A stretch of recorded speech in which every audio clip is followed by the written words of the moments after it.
Thanks, Thanks, Tim. Tim. Can you guys hear me all right? Perfect. Yes. Awesome. So it's really cool to be here. I've gotten to speak for 5D once before, and it was when we hosted Circuit Paw in Atlanta, and so it's great to be back.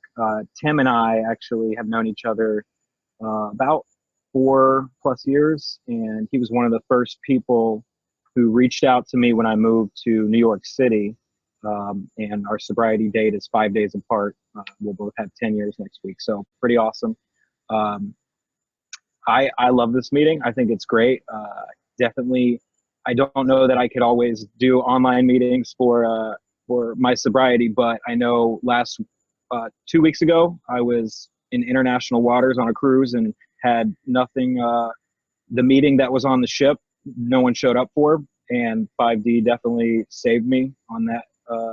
In that situation. So it's really cool that we have it. And a lot of times I get to see people that I don't usually get to see that are all over the country. So basically, I'm just going to kind of run through what my life was like before sobriety and then just talk about what it's been like since I got sober and what I did to get sober. So I grew up in Atlanta, and I had a pretty rocky childhood.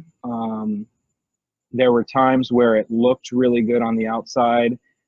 We had a nice house with 4 cars, and my dad made a lot of money, but the truth of it was that I always felt different, and my parents fought a lot, and there was a lot of violence. There was a lot of emotional abuse. There were just things that other kids that I grew up with didn't deal with. And I remember being about 5 or 6, and I went to the grocery store, and I just wanted to steal something.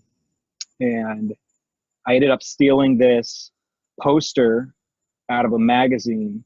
And it was actually a magazine I had asked my mom if I could have. It was a wrestling magazine, and she didn't want me watching wrestling, so she said no. And I ended up stealing this poster.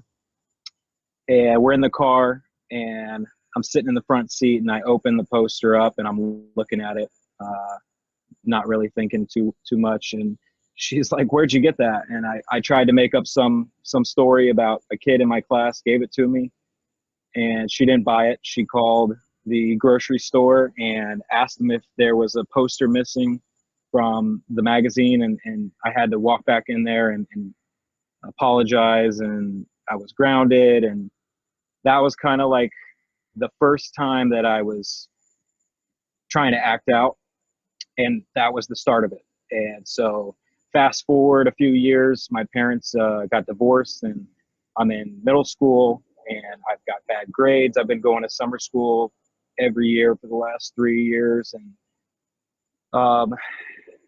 and I start smoking pot.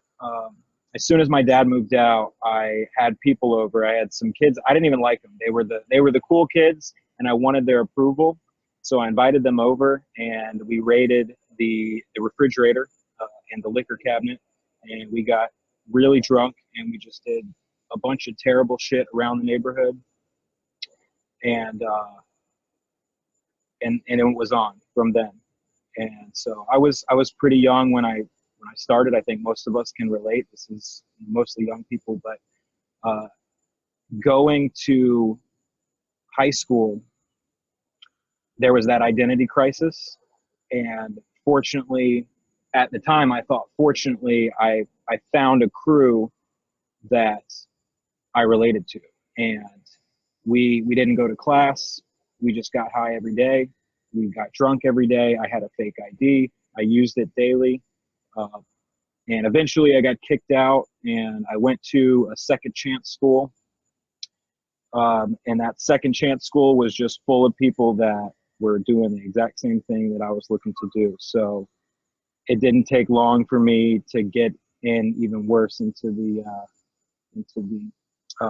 scene.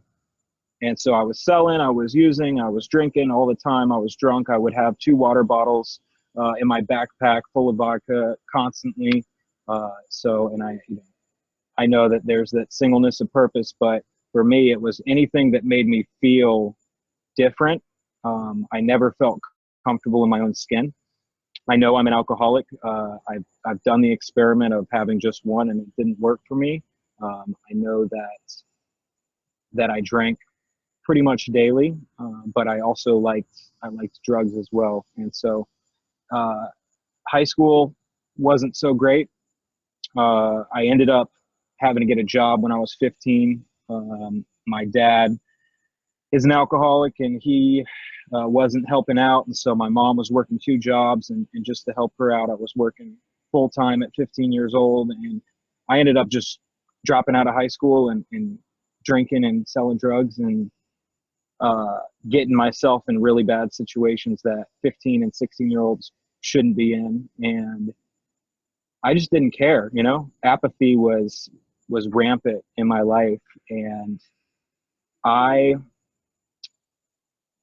I don't know what happened for me. I know a lot of people have um, some big situation that causes them to walk into their first meeting, or the judge causes them to walk into their first meeting.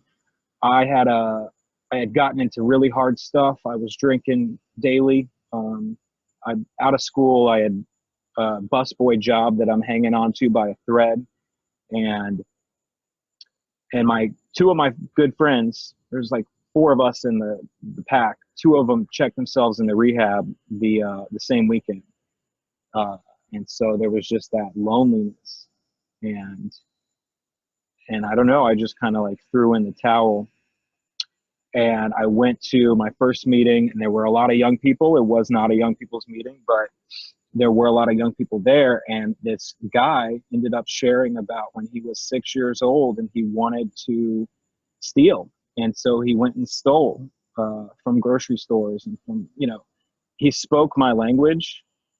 And it felt like God was in that room. And of course I was terrified. And so after the meeting, all these people come up and are talking to me and giving me numbers. And I kind of just stayed on the outside. I didn't call anybody. I didn't go out to eat. I just showed up to a few meetings and left as soon as it was over. And I ended up drinking again. And that was the experiment I was referring to, where I told myself I was going to have just one. And an hour and a half went by. And about 15 drinks later, I'm scrolling through my phone for the numbers that I have deleted, so I can go and get some dope. And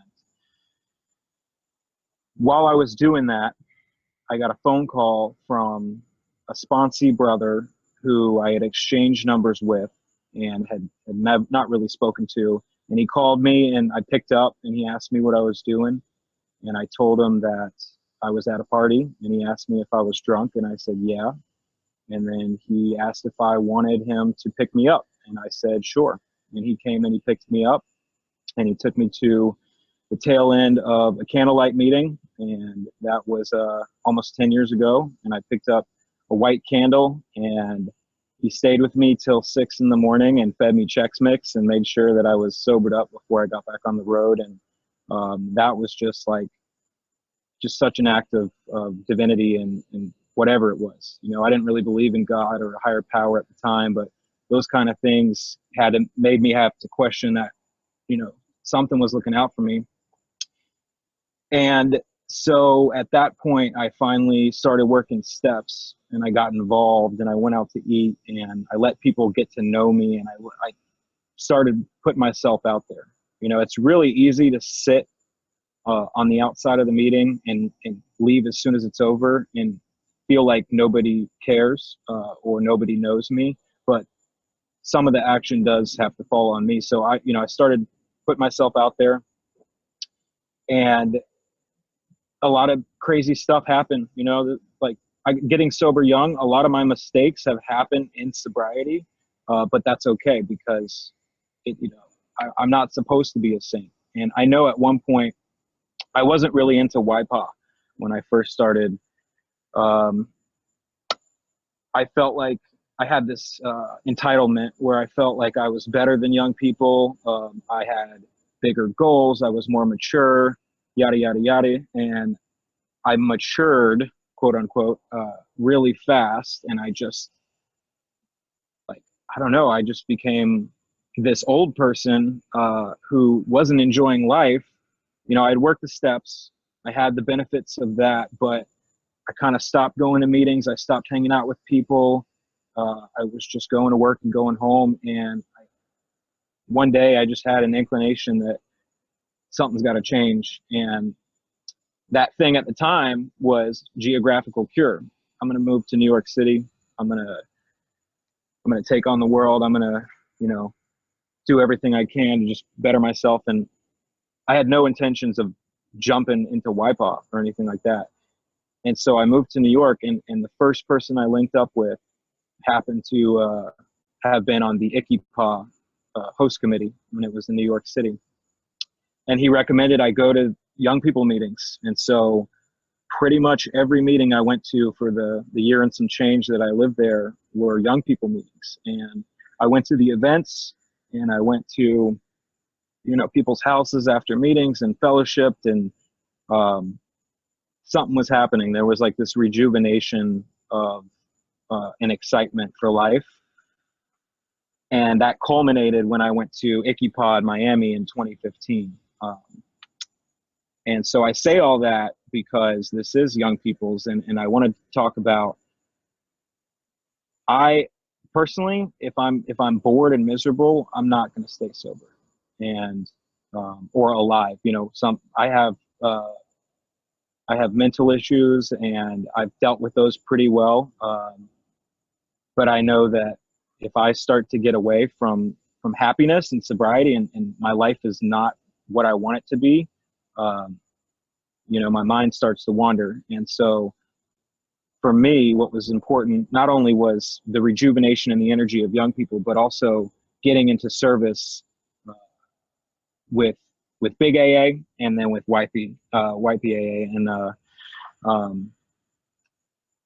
lot of stuff has happened in the last 10 years, almost 10 years. Most recently, about a month ago, I moved down to St. Petersburg, Florida.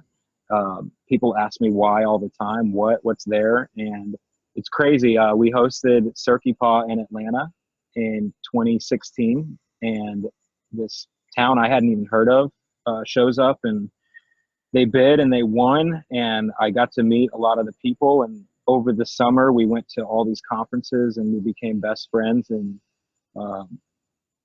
there was just like this unity and this love, and I'm kind of a nomad, so I just, you know, I went where I felt like I was loved, and that would have been something that I would have never known existed if I didn't get back into lighting that fire, you know, and go into young people meetings. Everybody's different, you know. Some people find that they get that from speaker meetings or specific types of meetings. I know for me, there's got to be some excitement. There's got to be some joy about it all. I can't take myself too seriously because I know what happens when I do, and like I just don't enjoy life, you know.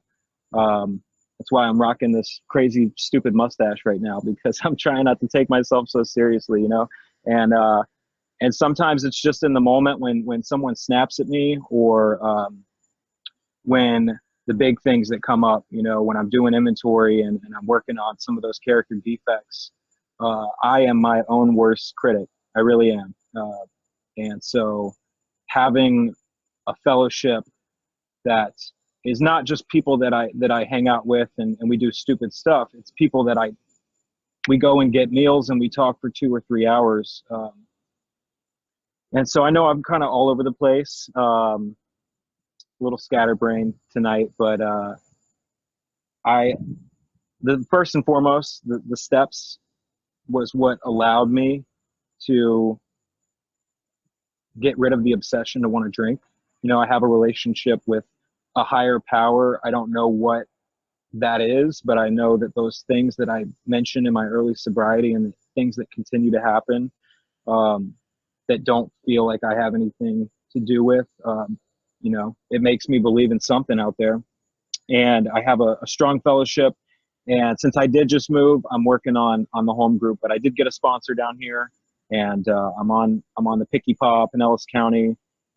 committee, and life is great. Honestly, like I go through ups and downs like everybody does, but my lows are not.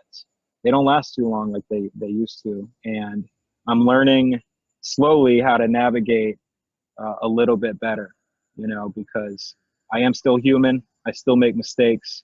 But the difference today versus maybe my early recovery was that when I make those mistakes, I recognize it, and I tend to curb that behavior pretty quickly. And so, like I said, life is good. I'm glad to see some familiar faces on here, and hopefully you guys got something out of that. And that's it.